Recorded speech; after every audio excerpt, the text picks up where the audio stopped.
I love the Kansas City Chiefs offseason for a number of reasons. We're going to dive into the 2025 Kansas City Chiefs here today. We're going to start it off by looking at their 2025 NFL draft class and kind of lean into 2025 from the perspective of their draft and obviously their free agent additions.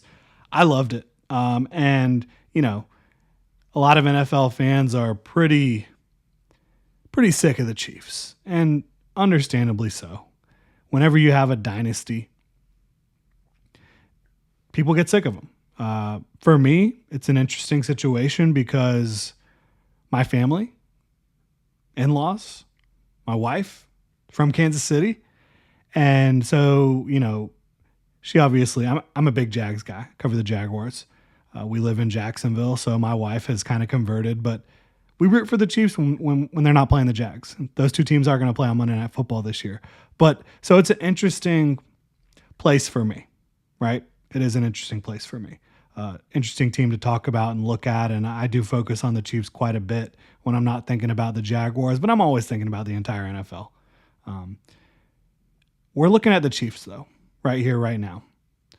It's all draft all the time, all NFL all the time, here at Rogue Football. If you enjoy NFL draft content, kind of looking at teams throughout the summer from a draft lens, you're in the right place. Please hit that like and subscribe button. So Josh Simmons was the Chiefs' first pick in the 2025 NFL draft. And drafting Josh Simmons at 32 in conjunction with signing Jalen Moore from the San Francisco 49ers, a player who really has played commendably when filling in for Trent Williams, I think was a big step in the right direction in terms of actually protecting the quarterback from the tackle spot. The Chiefs have been in a bit of a rut at tackle for a while, and I think that they're officially past that now. I really do. I think Jalen Moore is a very good athlete, very good player who happened to be playing behind the best left tackle of a generation. Josh Simmons, I think, was the best offensive tackle in the 2025 NFL draft. He unfortunately had a knee injury that took him out around like week 5 or 6 of the 2024 college football season. But Josh Simmons is just looking at him, right? Just looking at him. He has the stature you're looking for, the length, the size, the, filled out frame. He is unbelievably athletic. He's got, again, good length, good strength, moves extremely well, both in pass protection and in the run game. I think Josh Simmons is going to be a long-time, high-quality starter in the NFL. They still have Jawan Taylor as well for 2025. I imagine that they will be ready to cut ties with Jawan Taylor, which is why they were willing to double dip at tackle both in free agency and the draft. I imagine moving beyond 2025, you're going to see Jalen Moore at one tackle spot and Josh Simmons at another, while both of them are still on the roster. I don't know that Jalen Moore is going to be a long-term fixture in Kansas City, but at least the next couple years, I would say. And if he plays the way they expect him to play, his contract will end up being a relative value. If he plays the way he did when filling in for Trent Williams, his contract will be a relative value, right? Even though he's somewhat unproven. But I just love you're a team that in the postseason, in the Super Bowl, which, by the way, Kansas City Chiefs in the Super Bowl, they go hand in hand, right? They absolutely do. Kansas City Chiefs in the AFC title game, hand in hand. So a team that struggled so much because of a lack of talent and health at tackle now, in my opinion, has 3 tackles they can rely on in 2025. And Josh Simmons is apparently already practicing full. Obviously, it's OTAs. You're not running and hitting consistently. You're not having full contact, but that's exciting news. It absolutely is. Now, Kingsley Suamataia, could he be playing left guard? Now, another interesting, You have three guys, so who's going to start? I don't think you're paying Jalen Moore to be your swing tackle. I really don't. Could Josh Simmons or Jalen Moore potentially play guard? I would probably lean towards Jalen Moore playing tackle and Josh Simmons playing left guard in that scenario, if that's the way they want to roll. I'd have no problem with it. Kingsley Suamataia will obviously compete to start at left guard. I'm a big fan of Hunter Norzad, who's going into year 2 out of Penn State. I think he could potentially play guard. But you've got Creed Humphrey, Trey Smith, Jawan Taylor, Josh Simmons, Jalen Moore, Kingsley Suamataia. I think in some order that's going to be your starting 5, and there's 7 guys, but that your starting 5 will come from there. And I think whoever wins those jobs, you'll feel much better about what you had there than you did last season, even with losing, one of the best guards in football, Joe Thuney. Down the stretch last year, they didn't have the best guard in football, Joe Thuney, or one of the best guards in football, Joe Thuney. They had the middling left tackle, Joe Thuney, right? So if I'm the Chiefs and I'm looking at that and how that played out, it's like we didn't even have Joe Thuney in the playoffs. We didn't have our all-pro guard in the playoffs. He was playing tackle. And we got to where we got in spite of not having great guard play or tackle play. So let's definitely upgrade tackle, and we can figure it out at guard between these guys that I just talked about, and I think feel pretty good about it. And Kingsley Suamataia was a developmental guy coming in. Last year as a second-round pick, he's got the athleticism, the strength, the explosiveness to potentially play well at guard. So I think they've got some options there. And sorry if Murray's distracting y'all as much as he's distracting me in the corner over there rolling around, having a good time. But I feel much better about the Chiefs' offensive line, even with losing Joe Thuney. Now, obviously, Patrick Mahomes, Andy Reid, that's the unbelievable mind meld that has led to a ridiculous amount of Super Bowls and AFC title games and all that stuff in a very short period of time for the Kansas City Chiefs and for Patrick Mahomes and company. So that's still in place. And I know you can look at Mahomes' stats last year and say he didn't play very well. He didn't have a whole lot going on around him on the offensive side of the ball. I think that does change this year. Part of it's the offensive line, the offensive tackle spot in particular. Part of it is the receiving core, right? You're still in a good spot with Travis Kelce, who is aging, Noah Gray, Jared Wiley, tight end, right? But I love, and it's so underrated, getting Rashee Rice back. He was perfect for their offense. Hollywood Brown going into year 2 with the team, hopefully stays a little bit more healthy. Xavier Worthy, what he was by the end of the 2025 season or 2024 season compared to what he was when he entered Kansas City out of the draft, he developed a lot. And I think he has a lot of upside. Then you talk about Juju, who's obviously old reliable there. No pun intended for old there. And then Jalen Royals somehow falls to the 4th round. I think he's a great fit for them. Unbelievably explosive off the line of scrimmage. Very strong. Very good hands. Ball skills, can go up and get it, can run past you. I think they're going to be able to scheme him up to be an effective rookie. So you're talking about getting Rashee Rice back, who you didn't have. That's huge.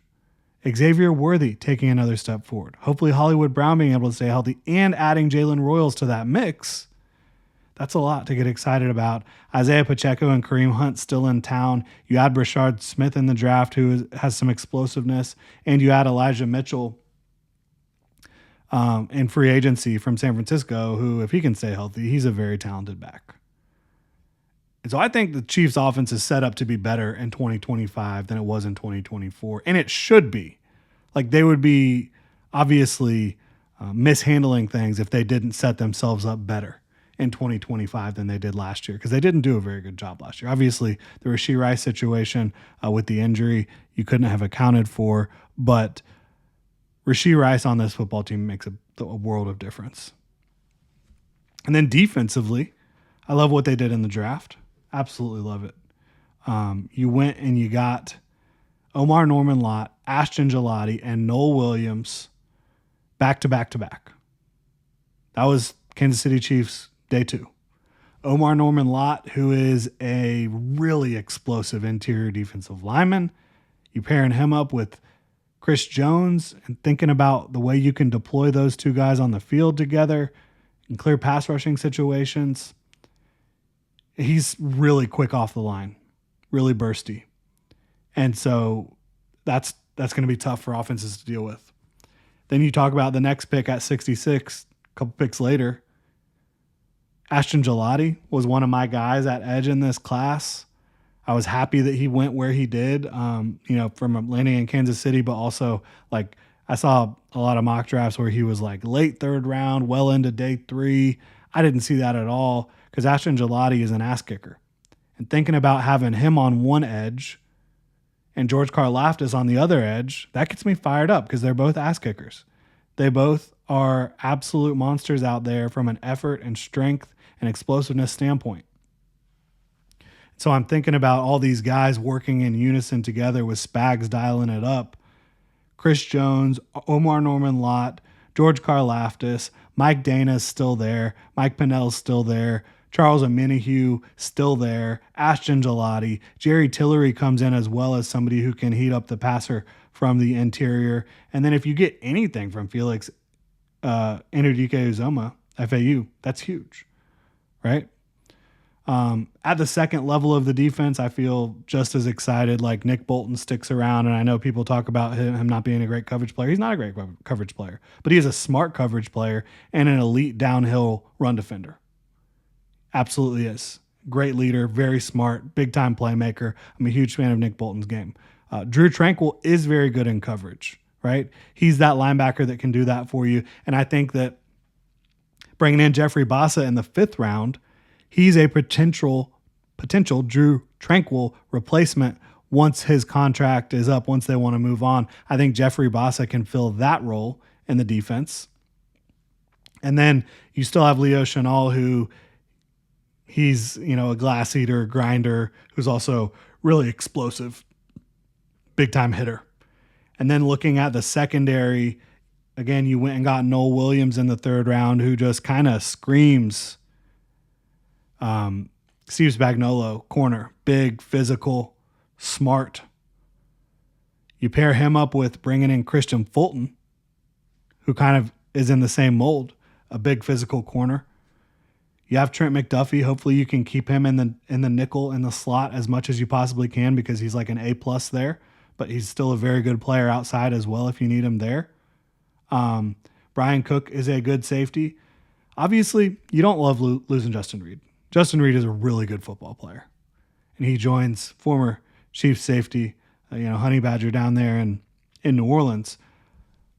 But I knew that was coming. I think everybody that follows the Chiefs closely knew that was coming.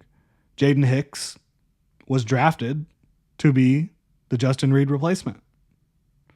And so I think you're entering the Jaden Hicks era of, strong safety. I think Brian Cook's a good player. Jaden Hicks, I think, has all the potential to be the type of guy they need him to be. He's got to go out and do it. You still have Chamari Connor. You brought back Mike Edwards, who's kind of bounced around from Tampa to KC, Tampa, KC. That's a good option there. And you still have your guys you had last year, Josh Williams, Jalen Watson, to compete outside as well. I don't think the Chiefs have like a perfect roster by any stretch of the imagination. But I do think they have one of the best offensive tackle situations in football now, and they had one of the worst before. I think Josh Simmons is going to be a stud. I think they are much, much better in the pass catcher and overall offensive weapon department. And I think they did a really good job on the defensive side of the ball in the draft. Ashton Gelati, Omar Norman Lott, Noel Williams, Jeffrey Boss. I expect each and every one of those guys to be long-term contributors for the Kansas City Chiefs. So yeah, we started our top of the AFC talk here today with the Kansas City Chiefs, and you'd be remiss not to, based on how they have performed in the regular season and in the postseason during the last, however many years it's been. I think they're in a better position to win the Super Bowl in 2025 than they were in 2024. Will there be more competition? Will there be higher level of competition in the AFC and the NFC? Probably. I think that the top of these conferences has gotten tougher. I think that the Chiefs division has gotten immensely tougher over the last couple of years. You now have Pete Carroll, Geno Smith and company with the Las Vegas Raiders. Ashton Genty, Brock Bowers, loaded defensive front. Patrick Graham remains. Obviously, the Chargers with Jim Harbaugh. The Broncos with Sean Payton and Bo Nix. This is a tough division. Very tough division. And you've still got the Ravens over in Baltimore to deal with, Lamar Jackson and company, who always are right there. The Buffalo Bills you still have to deal with, who are always right there. So it's not going to be easy. But if I have to pick a team to represent the AFC in the Super Bowl, it's going to be the Kansas City Chiefs. Really appreciate y'all tuning in. If you enjoy the content, please like and subscribe. Y'all have a good one.